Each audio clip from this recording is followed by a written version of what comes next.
balik lagi bersama saya Ilham Aska Ferdiawan.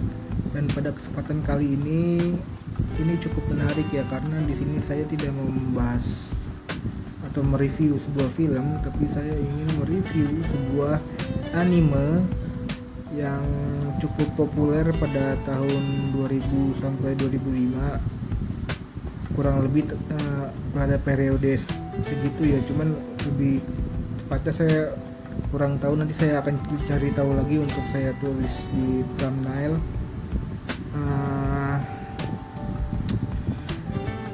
Anime ini cukup menarik, bahkan beberapa waktu lalu ditayangkan kembali di Netflix dan cukup mendapat banyak reaksi baik pro maupun kontra, yang baik yang senang maupun yang kurang senang dengan anime ini.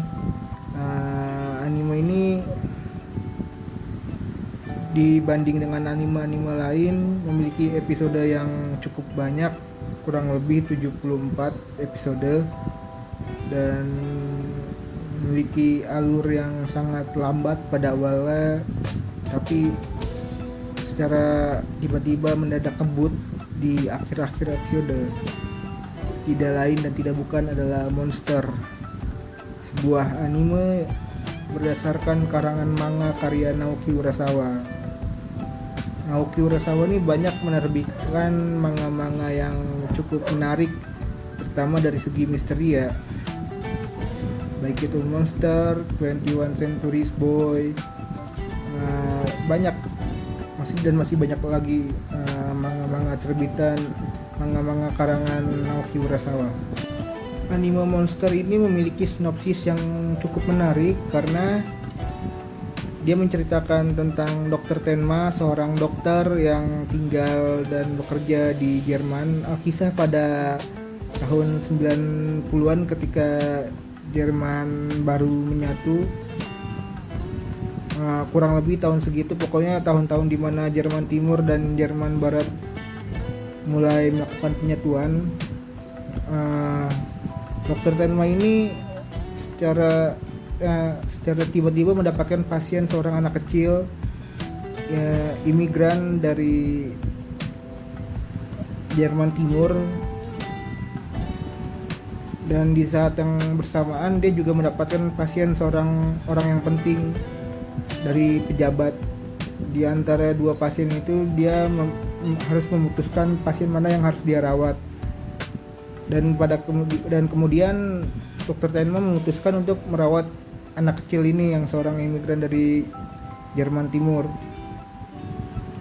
yang ternyata mengagetkannya itu adalah pilihan yang salah bagi Dr. Tenma karena setelah saat itu baru diketahui bahwa anak itu memiliki sesuatu yang aneh di dalam dirinya, dan pada akhirnya beberapa tahun berselang anak itu menjadi pembunuh, dan Dr. Tenma harus menemukan identitas asli dari anak yang pernah dia selamatkan itu.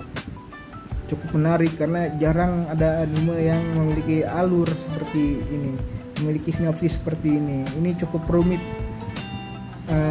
sinopsisnya. Dari sinopsis saja udah mulai ketebak genre dari anime ini, yaitu thriller dan misteri, suspense. Alur anime ini cukup lambat. Di awal kita diperlihatkan kehidupan sehari-hari dari Dr. Tenma, dari mulai awal sampai keesokan harinya bagaimana, terus kemudian diceritakan orang-orang dekat Dr. Tenma, mulai dari pacar Eva, terus kemudian dokter-dokter yang berkaitan dengan Dr. Tenma, teman-teman rekan-rekan kerjanya, sampai pada saat terjadi pembunuhan pertama, yaitu atasannya sendiri, seorang kepala dokter di rumah sakit tempat Tenma bekerja. Itu cukup lambat ya, dan mungkin akan membosankan, tapi dari mulai cerita sampai berakhir anime ini banyak kepingan sebuah puzzle besar, teka-teki misteri yang ada di dalam film ini, yang kalau kita cermati kita bisa mulai menyusunnya dari awal-awal hingga pada akhirnya tebakan-tebakan kita akan kita susun lagi dan akan kita buat tebakan-tebakan kita menjadi tebakan-tebakan yang baru. Dari grafis anime ini memang gak sebagus anime-anime zaman sekarang yang cukup memanjakan mata ya, tapi kekuatan dari anime ini terletak di alur cerita dan misteri-misteri yang ada di dalamnya. Bagaimana setelah Dr. Tenma mengetahui bahwa dia telah menyelamatkan seorang pembunuh berantai, dia dan orang-orang yang nantinya akan menjadi rekannya mencoba mengungkapkan identitas siapa pembunuh berantai tersebut, yang tidak lain dan tidak bukan adalah Johann Liebert sendiri. Di mana Johann Liebert adalah seorang anggota dari organisasi fasis bawah tanah yang mencoba ingin menyingkirkan ras lain di daerah Jerman sampai hanya ada ras murni di daerah sana, yaitu ras bangsa Jerman.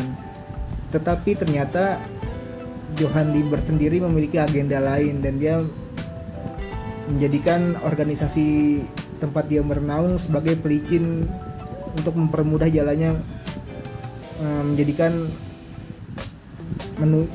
dia menjalankan agenda dia sendiri itu. Johann Liebert di sini cukup menarik ya, karena dia karakter yang sebenarnya pintar dan memiliki beberapa teknik yang cerdik dalam melakukan aksinya, terutama karena kemampuan dirinya dalam mempengaruhi orang-orang sekitarnya, di mana dia memiliki public speaking yang lumayan bagus ya, hingga dapat mempengaruhi orang-orang di sekitarnya untuk melakukan apa yang dia mau. Misal kayak menyuruh melakukan pembunuhan atau bahkan melakukan bunuh diri sekalipun. Di dalam beberapa episode di pertengahan anime Monster, kita juga diperlihatkan motivasi apa yang membuat Johann Liebert menjadi seperti sekarang ini. Apa yang menyebabkan Johann Liebert terlibat dalam banyak pembunuhan. Apa yang menyebabkan dia seberingas ini hingga tega melakukan banyak pembunuhan tanpa merasa bersalah. Ternyata masa lalu dia yang mempengaruhi Johann Liebert sampai seperti sekarang ini, sampai dia mendapatkan ideologi yang dia pegang teguh sekarang ini, ideologi yang sangat berbahaya.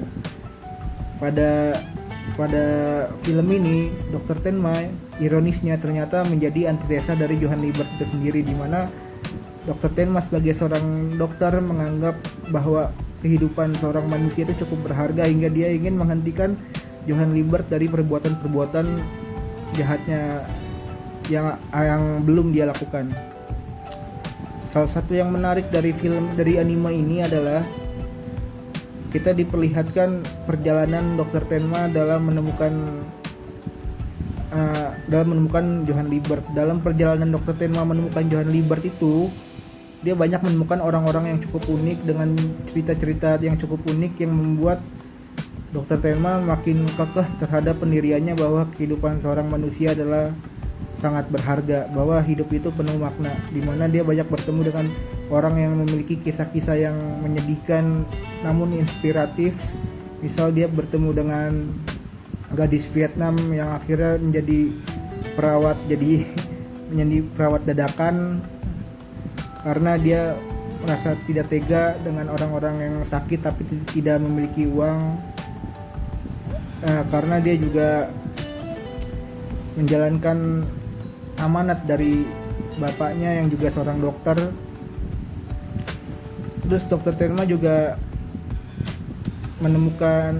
bertemu dengan sepasang suami istri yang mengunjungi Jerman untuk mengunjungi anaknya. Di sana juga banyak percakapan-percakapan yang cukup menarik dan penuh makna yang menjadikan perjalanan Dr. Tenma dalam menemukan Johann Liebert ini menjadi cukup menarik, dimana pada akhirnya hal itu semua yang membuat Dr. Tenma tetap kekeh pada pendiriannya hingga di episode terakhir akhirnya dia mengurungkan niatnya untuk membunuh Johann Liebert. Dan Johann Liebert sendiri ternyata sangat bersinggungan sekali dengan Dr. Tenma, dimana ternyata Johann Liebert itu memiliki ideologi nihilisme, di mana Johann Liebert itu mengkerdilkan eksistensi manusia di muka bumi ini. Johann Liebert menganggap bahwa kehidupan manusia itu tidak memiliki makna sama sekali, dan bahwa satu-satunya yang adil, yang satu-satunya yang setara di dunia ini adalah kematian. Hingga akhirnya dia berniat untuk memusnahkan semua umat manusia dan hanya menyisakan dirinya, di mana dia juga akan mati di akhir.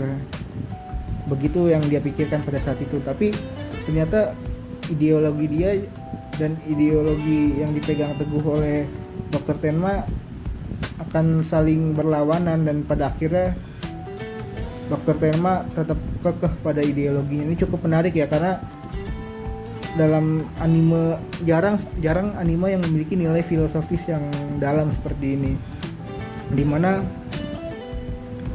ideologi nihilisme ini juga menjadi ideologi yang sebuah pesan filosofis yang jarang kita dapatkan di film-film atau anime-anime lain. Kalau kalian penasaran, ideologi nihilisme ini sempat dipopulerkan oleh Nietzsche, seorang filsuf pada abad 19, dan ini juga pemikiran yang cukup menarik ya. Pada intinya anime monster ini coba untuk melawan Naoki Urasawa tuh menyisipkan pesan pada anime monster ini, bahwasanya kehidupan manusia itu berharga melihat dari orang-orang yang memiliki makna dalam hidup, atau orang-orang yang memiliki sesuatu yang ingin dia lindungi di dalam hidup. Pada akhirnya sesuatu itu menjadi bermakna dan menjadi hal yang harus dia pertahankan agar orang-orang itu bisa tetap hidup. Ini cukup memiliki pesan yang menarik dan sangat dalam ya. Secara keseluruhan menurut saya anime monster ini cukup bagus, sesuai dengan komiknya yang juga sangat bagus ya. Tidak ada cerita yang dilebih-lebihkan atau dikurang-kurangi. Cukup menarik secara keseluruhan, mungkin karena animenya sendiri tayang pada tahun 2000-an awal, jadi grafisnya gak sebagus anime-anime zaman sekarang ya. Dan juga mungkin kekurangannya ada lagi, yaitu karena alurnya itu cukup lambat di awal, sangat lambat. Bahkan ada beberapa sisipan filler yang sebenarnya gak nyambung sama cerita keseluruhannya, tetapi tetap ditambahin di animenya. Ya walaupun nggak merubah cerita secara keseluruhan ya, ini cuman filler doang, tetapi membuat anime ini menjadi tambah lambat gitu. Jadi alurnya sangat lambat di awal sampai pertengahan, tapi di akhir-akhir menuju ending film ini alurnya malah dibikin ngebut. Jadi mungkin salah satu kekurangannya menurut saya itu ya.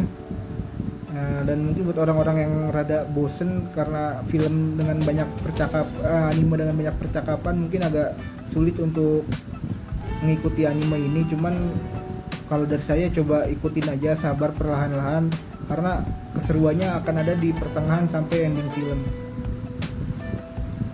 Untuk skor untuk anime ini sendiri bagi saya 8,5/10 sih ya, karena cukup menarik. Ya itu kurang lebih dari saya. Semoga saya dapat mereview film-film, series atau anime lainnya di kemudian hari. Kurang lebihnya mohon maaf. Terima kasih.